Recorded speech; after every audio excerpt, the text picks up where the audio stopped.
Y ya estamos con el licenciado Claudio Mate, que es sanitarista y también psicólogo. Bueno, el tema va a dar lamentablemente mucho que hablar, y más en esta última semana y la anterior, ¿no es cierto?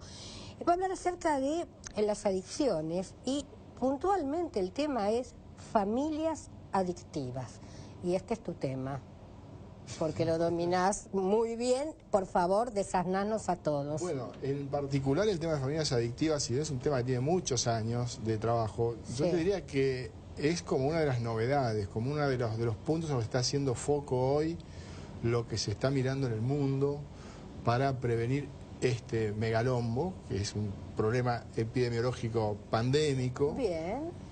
Yo creo que en este momento es la enfermedad con mayor prevalencia en el mundo. El problema de las adicciones tiene 20% de prevalencia. No hay otra patología que tenga tan nivel de prevalencia, y que es casi un signo de los tiempos, de un mundo cada vez más consumista. Y hay que entender, siempre lo decimos, las adicciones como una expresión aberrante de esta cultura del consumismo. Y por eso ha crecido lo que crece en el mundo, el problema de ser adicto a distintas cosas, pero especialmente en el caso al que nos vamos a dedicar, esas sustancias. Y del otro lado, la salud pública, que busca respuestas cada vez más específicas para este problema, sigue perdiendo por paliza en todos lados, y que está enfocando ese tipo de respuestas, por un lado, que avanza rápidamente, velozmente, que es por el lado de la farmacología. Cada vez se investiga más, y lo que se busca es sustituir drogas que arrastran toda la toxicidad, que arrastra la totalidad de las drogas que hoy se conocen, por sustitutos químicos para el rescate de personas que ya están en cuadros adictivos graves y severos. Hasta allí todo bien. Lo que sucede es que tiene una gran contradicción de tipo ética resolver el problema de las adicciones sustituyendo una droga por otra, sin revisar, y también hay que entender ideológicamente lo que significa no querer revisar los orígenes sistémicos que hay en torno a las drogas. Entonces, por un lado van por esa.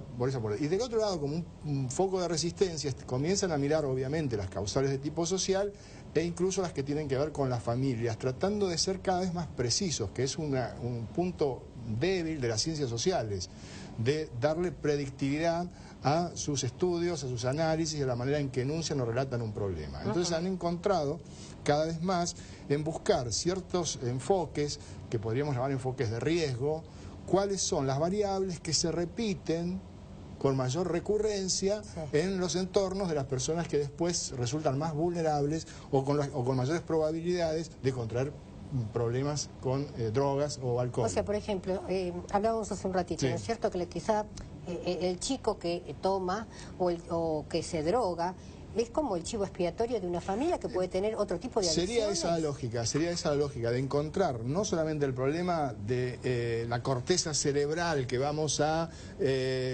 atacar con otros fármacos para resolver ese problema de los receptores neurológicos que están pidiendo más cocaína, más marihuana, más alcohol, etcétera, etcétera, reemplazar el estímulo de esos neuroreceptores por otras sustancias. No centrarse en el cerebro, sino entender el problema de la drogadependencia como un problema que va más allá de la cuestión neurológica. Entonces, por eso, el capítulo de las familias adictivas tiene que ver con un raconto que se ha hecho desde hace 30 años, tratando de encontrar cuáles son las variables en el funcionamiento, en la fisiología de una familia, dentro de la familia, cuáles son los rasgos que se repiten con mayor frecuencia o casi siempre cuando vos a los 30 o 40 años estás atendiendo a una persona drogadependiente, y vas hacia atrás en su historia familiar y ya se han encontrado y se sistematizan cuáles son esas características, esos rasgos.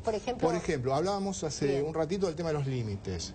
Familias con enormes dificultades para fijar los límites, y esto va de un extremo a otro. O sea, desde la laxitud de los límites, de la imposibilidad o incapacidad que tiene un padre o una madre de fijar los límites, las reglas del juego dentro de tu casa, cuáles son, hasta el otro extremo de padres que exacerban ese autoritarismo y van hacia el otro extremo fijando límites absurdos o arbitrarios. De los dos lados hay problemas. Entonces acá está el tema del equilibrio en los límites. Los límites tienen que existir, las familias tienen que tener reglas de juego claras, que se cumplan, que se conozcan, y que además digamos, haya un control, un monitoreo de que eso se cumpla. Claro, vos eso es personalidad de los padres. De reglas claras, ¿no es cierto?, dentro de la familia. Problema, y también yo pienso que en la educación.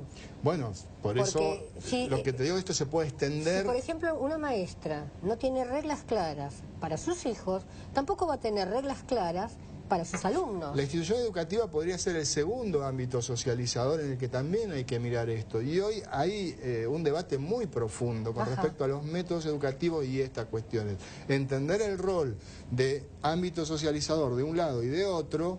Es decir, la familia tiene un rol, la escuela no tiene el mismo, la maestra no reemplaza la autoridad de un padre. Esto, no al otro, o sea que también a los docentes los cierran cada vez más, porque el chico... Yo me crié en la época, fui adolescente en la época que a las 24 amonestaciones estabas en la calle. Te tenías que cuidar. En ese plano podríamos decir que lo que hay es una transferencia que arrastra, digamos, muchos aspectos controversiales del sentido de la democracia. Bien. ¿En qué?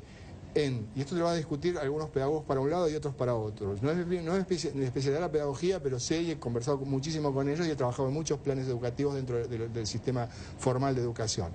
Entonces te van a decir, mira, la escuela y la familia no son ámbitos democráticos, es decir, hay jerarquías.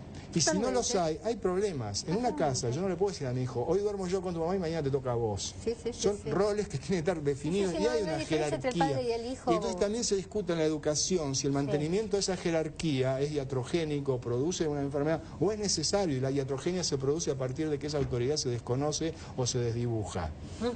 Entonces, volviendo al tema de las familias, esa cuestión de los roles y las autoridades, cuando están desdibujados, lo que se nota 10, 12 o 30 años después es que aparece como un factor de riesgo dentro de la familia que esos roles y esas